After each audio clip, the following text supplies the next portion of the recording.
Hello, just waiting for this to go live on YouTube, and we'll be off in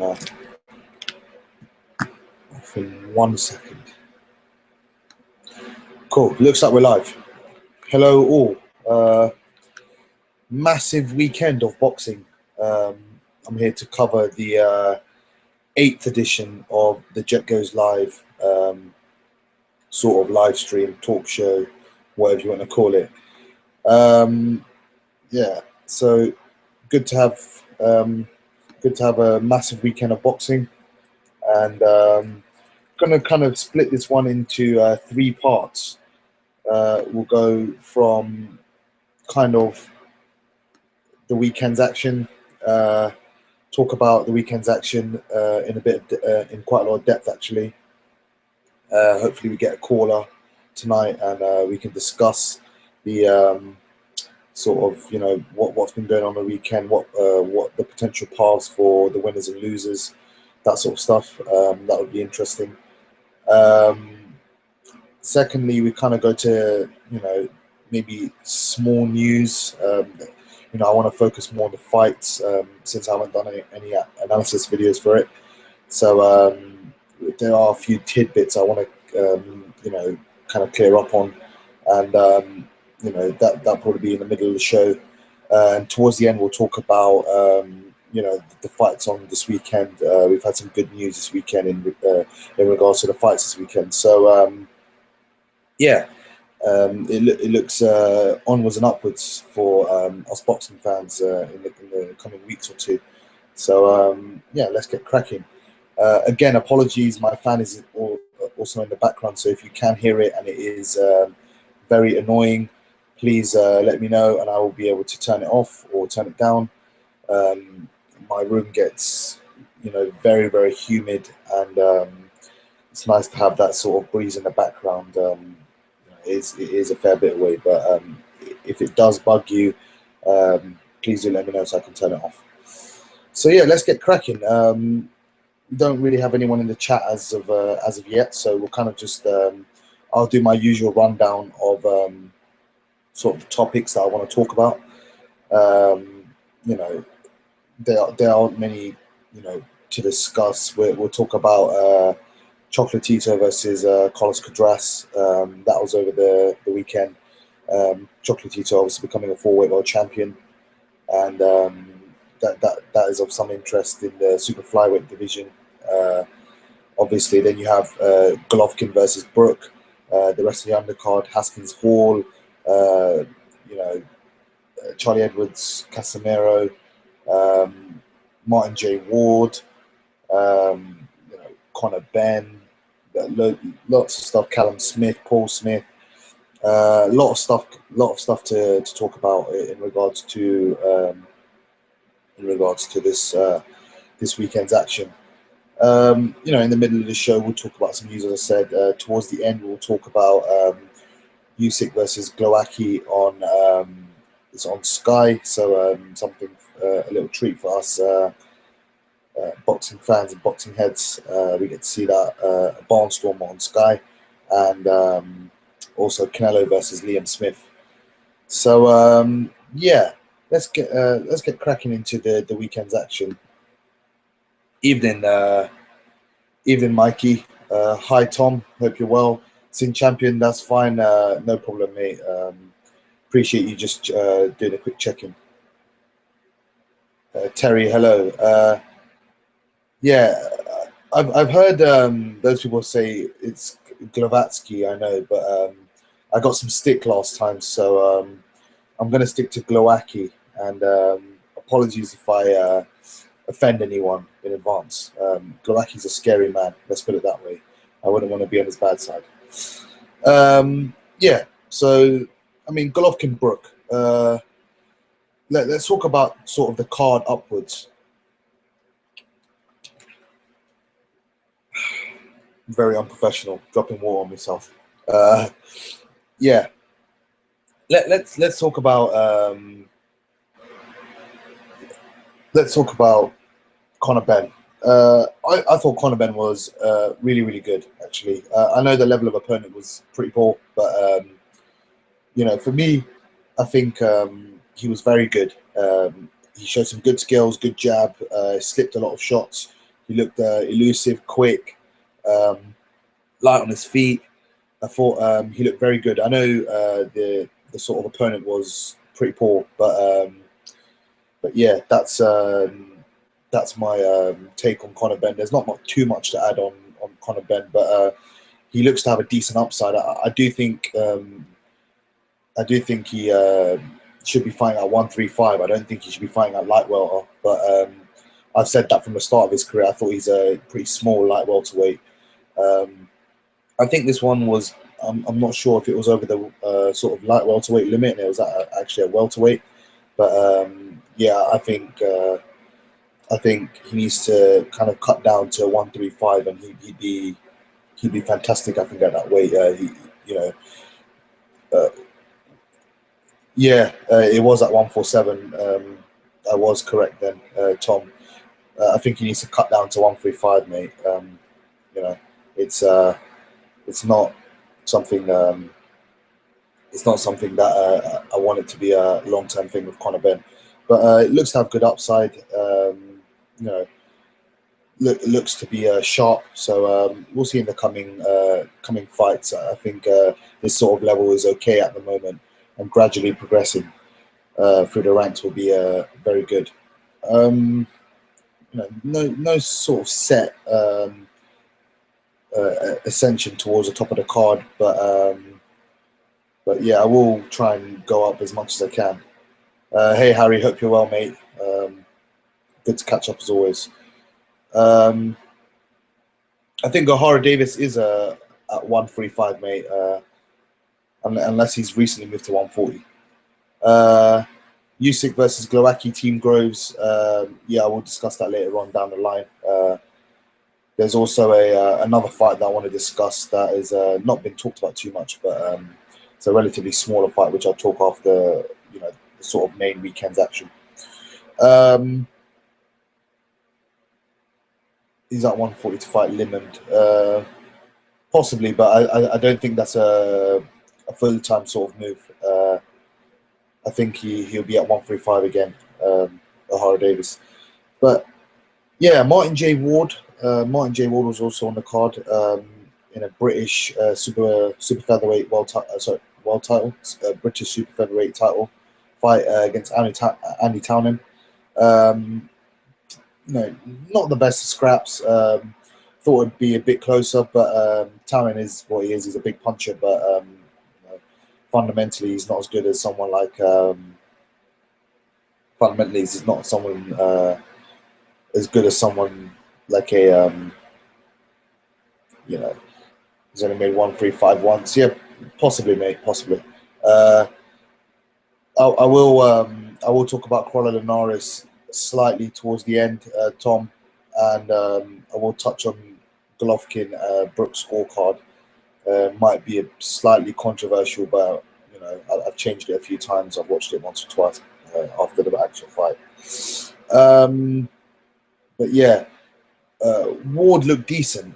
You know, I wouldn't say Liam Walsh decent, but he looked pretty good. I think he needs to, you know, defend the title maybe once or twice and go for European and world honors. He looks to have decent skills, but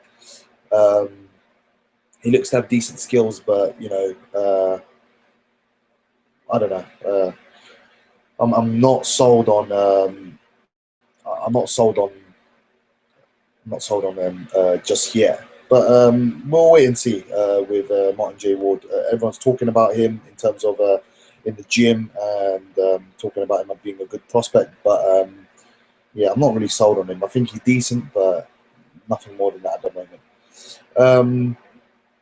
Paul Smith, you know, Fat Paul Smith, he won an easy fight against Daniel Reggie, I think his name was, or Reggie.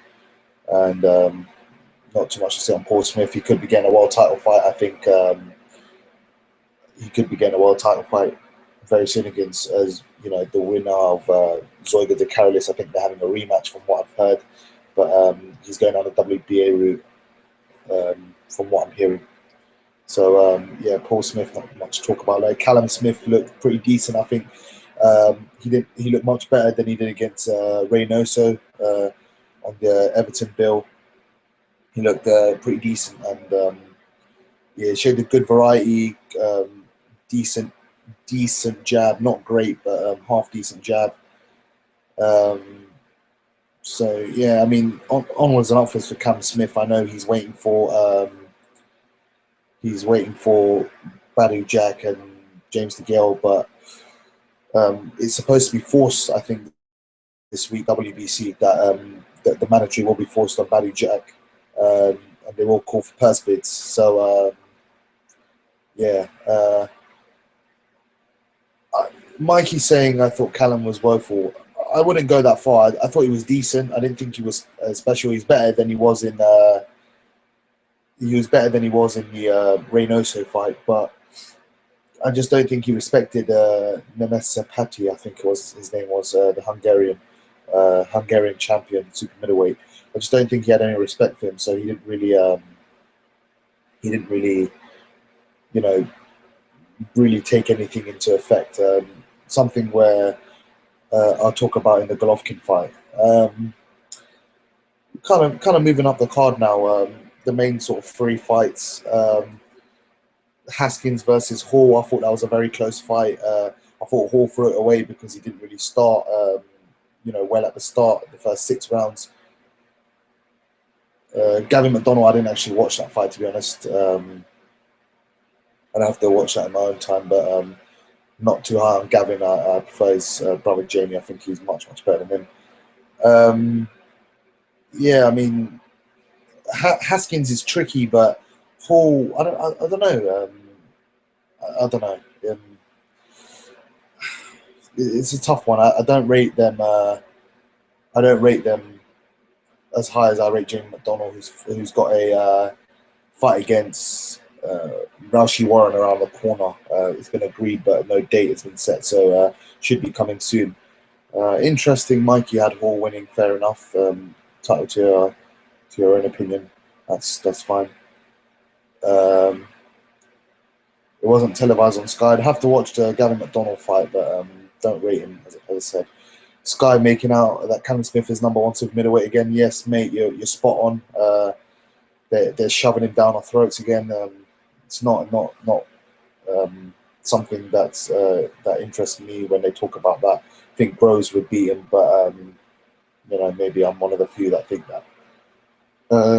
Jay McDonnell's levels above Haskins. Yes, I think Jay McDonnell is a level above Haskins, even though Haskins has a win over him in an 8-rounder. But I think he's a very good fighter. Very good fighter, Jamie McDonnell.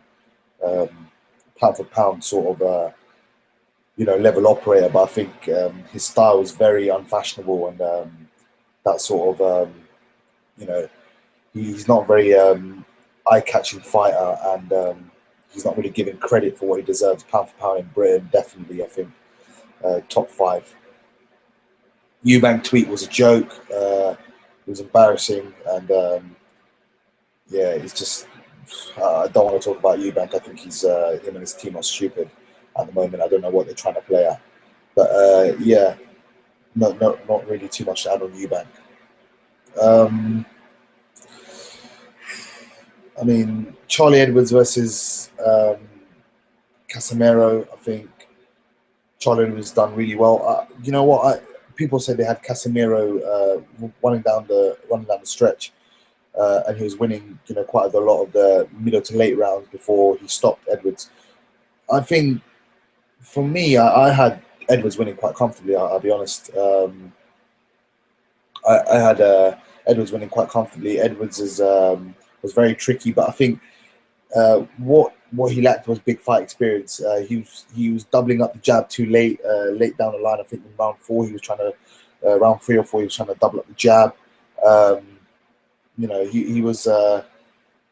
He was not really doing what he should have done, and yeah, it was one of those ones. I don't know what. I don't know what people thought on that, but this was probably the most interesting fight of the night for me. Like Casemiro gets absolutely starched by the other flyweights. He's lucky that he's, he's lucky that he sort of avoided Golovkin Gonzalez, and he moved up to Superfly. But Casemiro just gets iced by all of the other top flyweights. I just don't think he's good enough. He's fundamentally low output, throws out a sloppy jab. He's got big game power, but that's about it really. And he's quite small for a flyweight as well. Um, I just don't. I don't rate Casemiro, and I think Charlie Edwards can come again, and I certainly think he can win a world title. Very brave, very game effort, and I thought he was very good up until the stoppage. I had him winning, as I said, or was very tight. I think I could see Casemiro being ahead, but way ahead, as Mikey said, or the Sky team would put it. I thought it was very, very close. Possibly 5 rounds apiece, 6 rounds to 4. Edwards for me, something like that. I would say 6 rounds to 4 is probably fair estimation for me. But yeah, best of luck. He'll come back again. He's young. He's got skills. So yeah, best of luck to him. Now onto the big one. Golovkin versus Brook. I mean, people are going to talk about the stoppage, and I had some sort of discussion with Harley, Mikey, and Charlie, and gossips, and also in the group. It's like a Twitter group, and they were saying that some of them were saying the stoppage was a bit premature. I don't think so at all.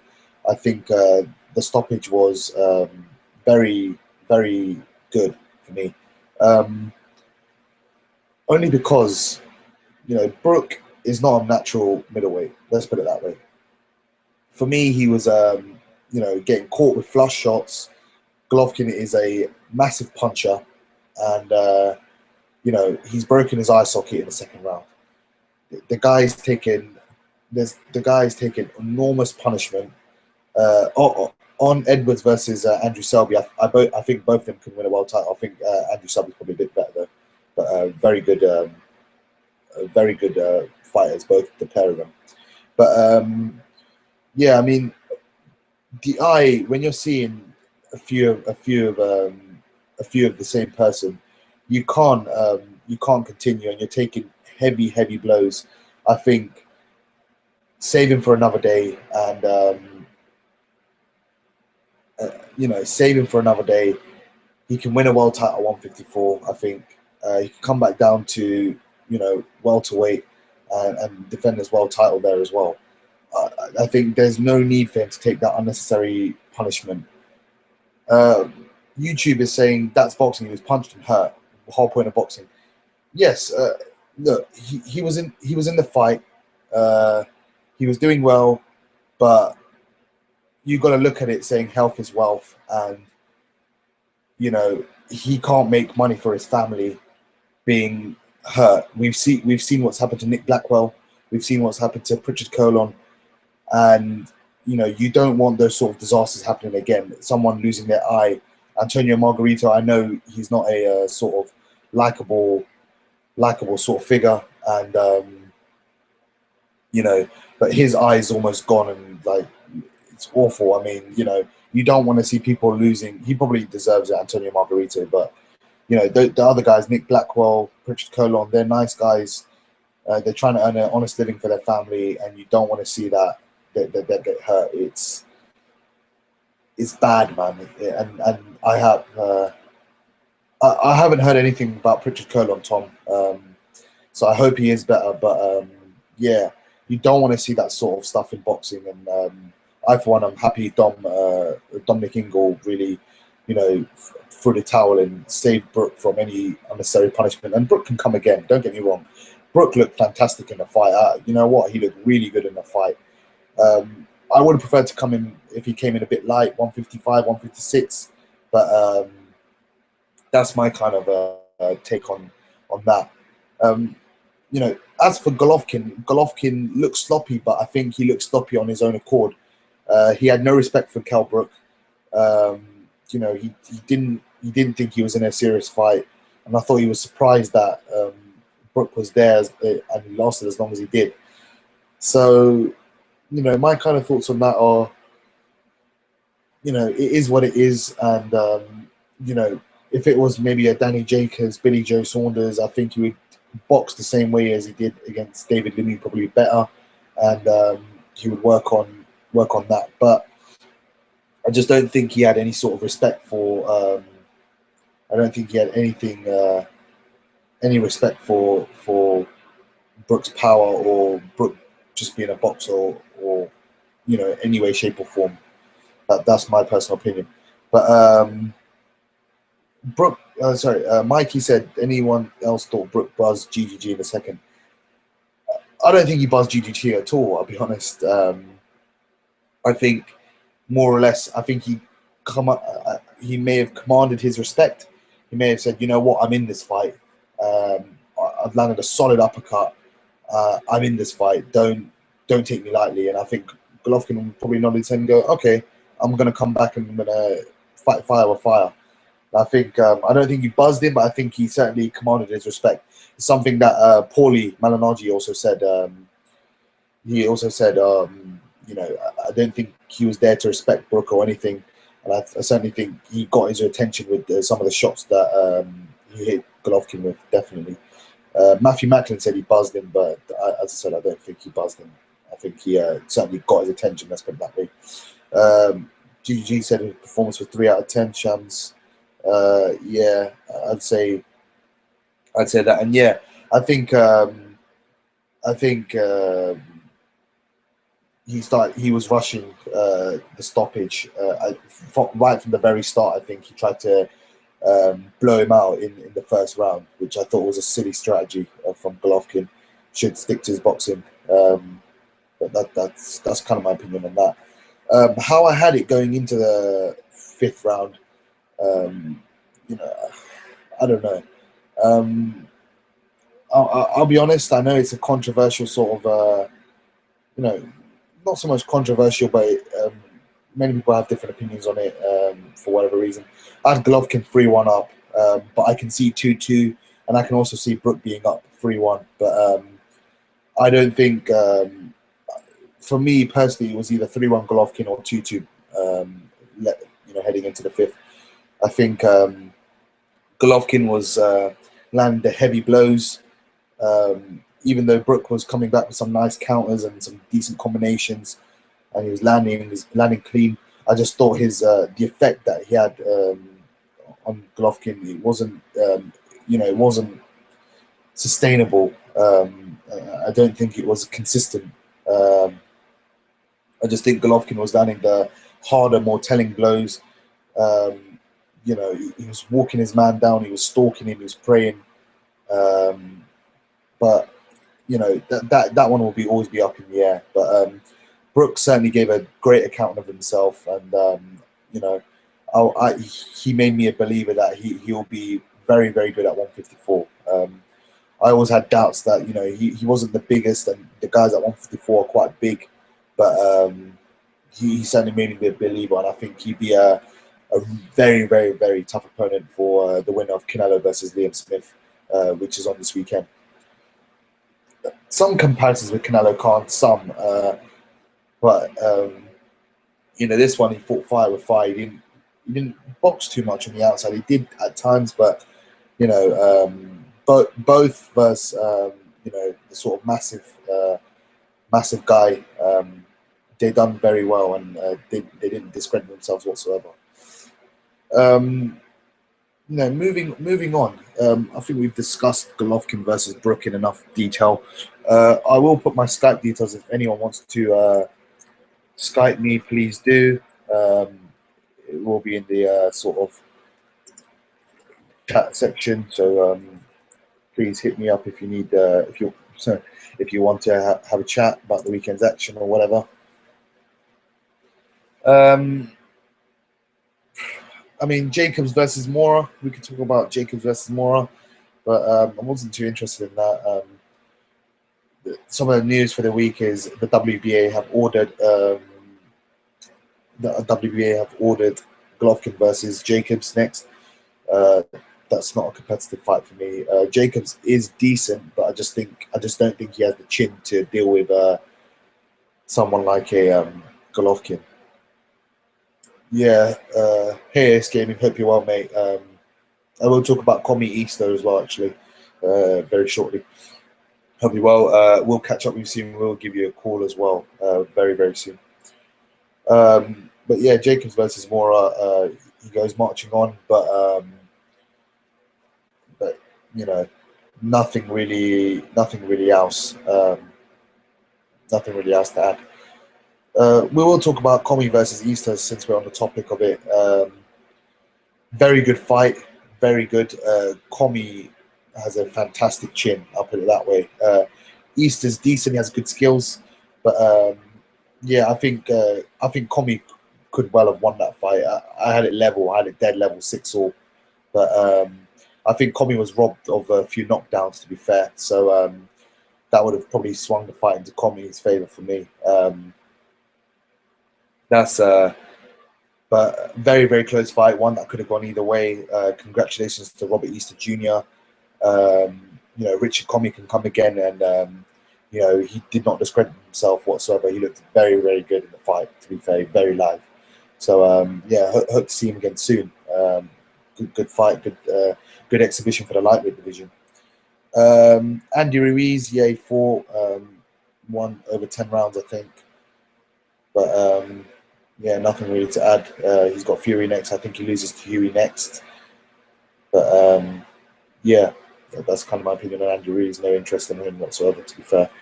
Chocolatito versus Quadras. Close fight as well. Some people are saying Quadras won. But yeah,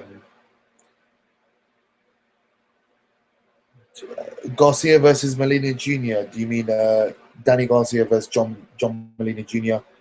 That would be a okay fight, I guess. Not fantastic, but decent. Chocolatito obviously won, forward world champion. So congrats to Mr. Roman Gonzalez. But yeah, I mean, competitive fight, but yeah, I don't really know what to add.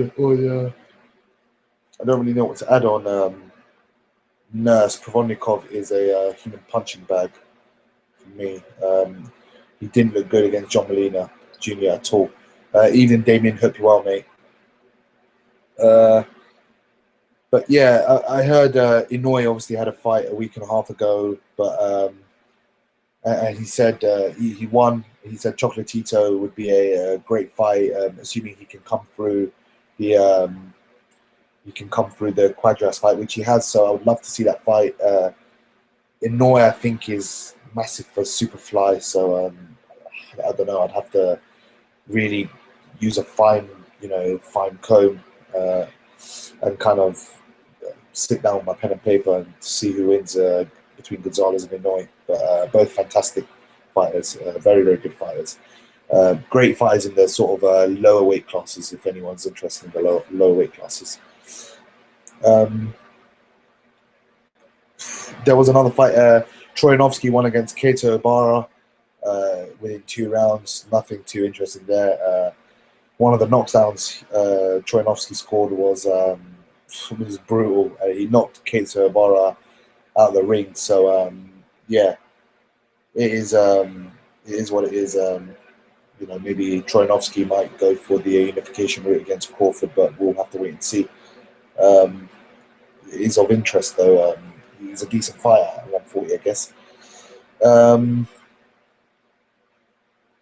mean, that's kind of the fights that we've discussed, we've had this week, and we've kind of discussed them. So not much need for that. We've talked about Jacobs, the WBA ordering Jacobs versus Sota Karas actually.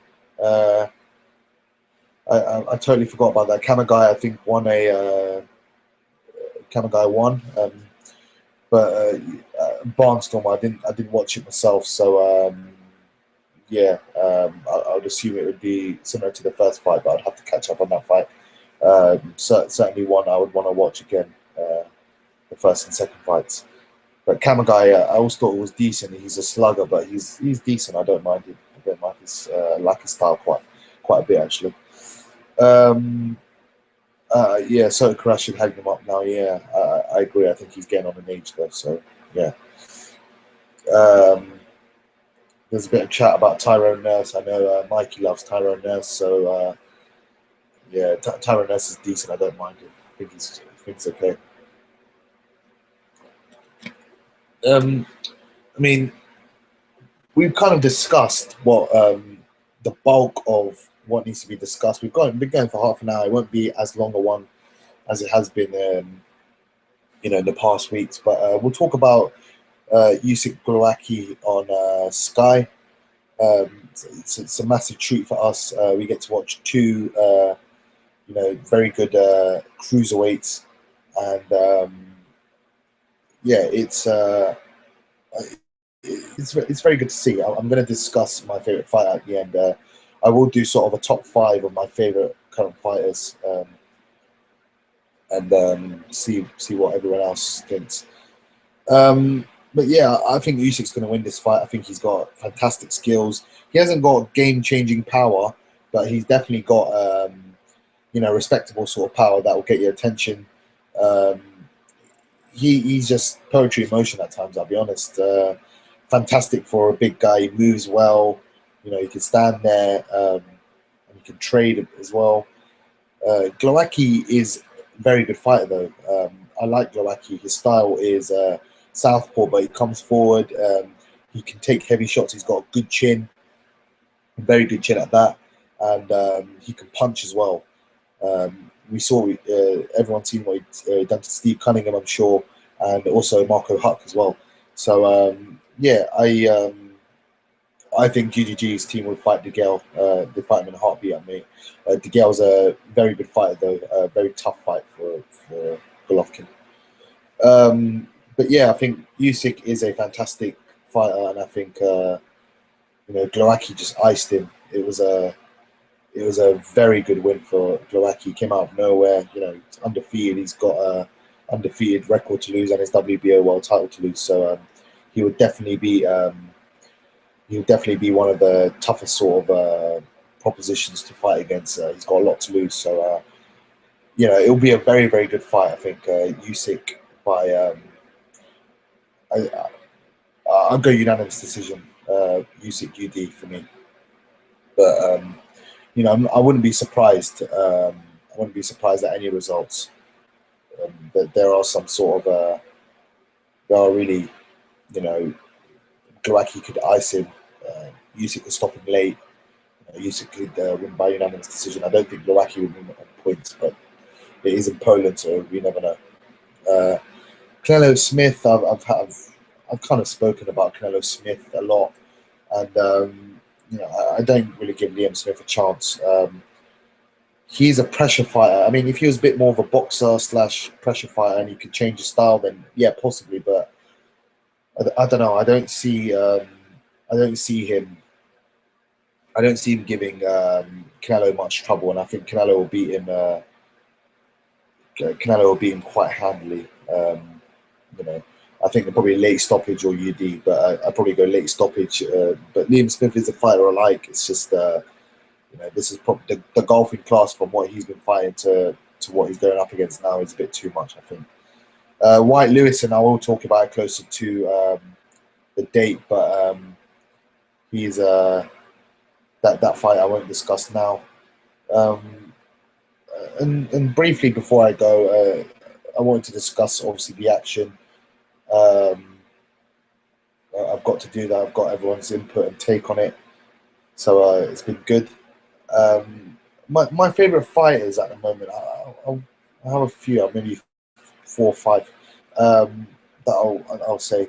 Naoya Inoue is one of them, super flyweight world champion. I think he's a very, very good fighter.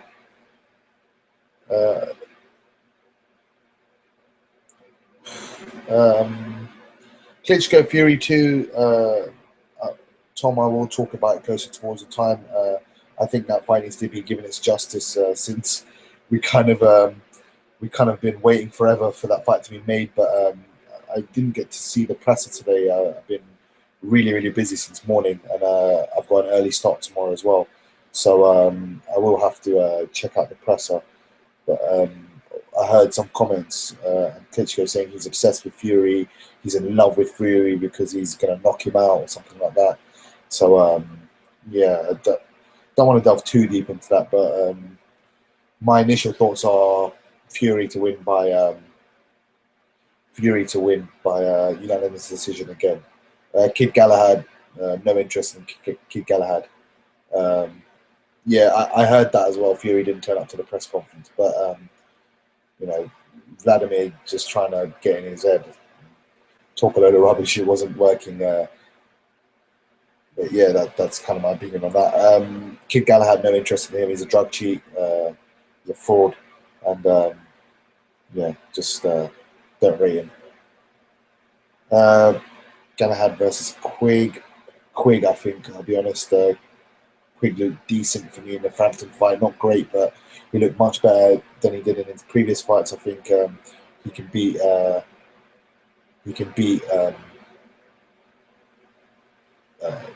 Kid Galahad. And someone is promoting their channel on my live chat for some reason.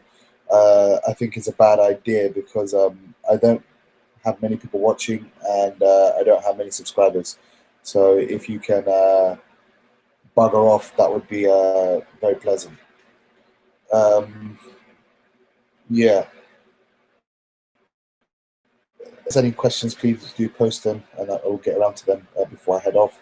I'm almost done and want to go off very soon and get an early night as well. Thanks, Mikey. I mean, I don't have too many subscribers or too many people watching, so it's not the best of channels to advertise on. But yeah, it'd be nice if you just get spam off the channel. Trying to build my channel, not his. AJ Fury, I've actually spoken with some of my friends about that quite recently, and I think Fury wins that wide decision. I think AJ's just a bit too stiff for me, but you know, he is live in any fight with his big power, so we'll wait and see, I guess. As I said, top 5: Inoue, Lomachenko, Usyk, Andrade, and you know, the other one is maybe a wild card, I guess.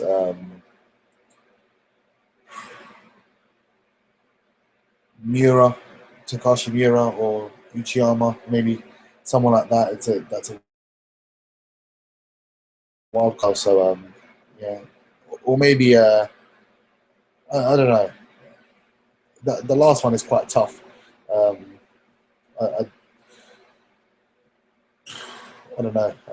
It's a tough one. Do you know what? I'm going to put a prospect in there because I think he's a very, very good prospect. He's a WBA interim light heavyweight champion, Dimitri Bivol. I think he's a fantastic fighter, and I really, really like him. Jürgen Bremer might be in there as well. I like Bremer and I like his style. He's got a tough fight against Nathan Cleverly very soon as well.